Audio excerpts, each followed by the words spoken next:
quan pensen pagar aquestes ajudes? Des de fa més de 4 anys, li recorde. I per últim, corren perill de prescriure aquestes ajudes? Van vostès, per què no fan vostès, perquè si no corren perill de prescriure, per què no s'envien per escrit un document indicant a cadascun dels afectats que no van a prescriure?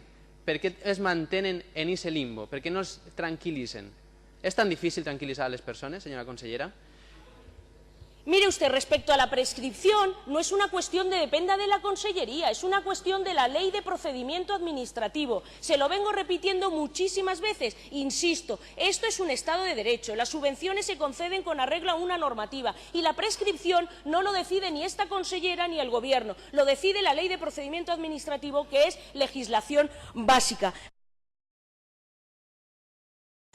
I d'estos impagaments se'n deriven diverses qüestions de les que vull que vostè em doni resposta i preguntar-li, li demane, per favor, respostes més concretes que les que em va donar en el ple i que suposo que vostè haurà pogut treballar durant aquest temps. Anem per parts.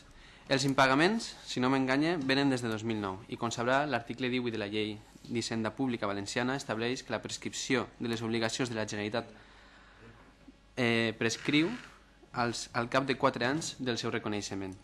Per tant, les ajudes de 2009 poden prescriure en 2013. Tenim ahí ja, queda un mes i escaig. Si els afectats no presenten les reclamacions a la documentació necessària, i això ho diu la llei. Però la realitat és que molts d'aquests afectats ja estan presentant escrits, però el fet és que ni des de la Conselleria ni des d'Hisenda se'ls està responent d'una manera afirmativa al reconeixement d'aquest deute i, per tant, tenen una certa preocupació. Què pensen fer des de la Conselleria? Per què no es posen en contacte amb els afectats i es faciliten la reclamació que necessiten per evitar aquesta prescripció? Jo l'anuncio que des de Compromís ja hem presentat una proposta per reformar aquest article de la Llei d'Hisenda Valenciana per a que des de l'administració pública se'ls avisi abans i se'ls diga com han de fer aquesta reclamació.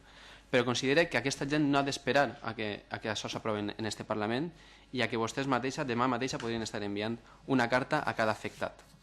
Respecto a lo que usted decía de la prescripción, la simple presentación, se lo dije, la prescripción no se la inventa esta consellera, viene en la Ley de Procedimiento Administrativo, la simple presentación de un escrito por cualquier registro público paraliza, interrumpe el plazo de prescripción. Ustedes quieren modificar, pues preséntenlo. A mí me parece arriesgado, porque en esas cuestiones es como la modificación de la ley hipotecaria. Pues claro, todas estas cuestiones hay que hacerlas, pero también la prescripción es una figura jurídica que da seguridad y que desde luego nuestra intención es absolutamente pagar. Y no solamente, hay muchísima gente que ha solicitado informes al Defensor del Pueblo, al síndic, y nosotros estamos contestando y todas esas cuestiones interrumpen la prescripción. Ya se lo dije, eso es una cuestión de ley.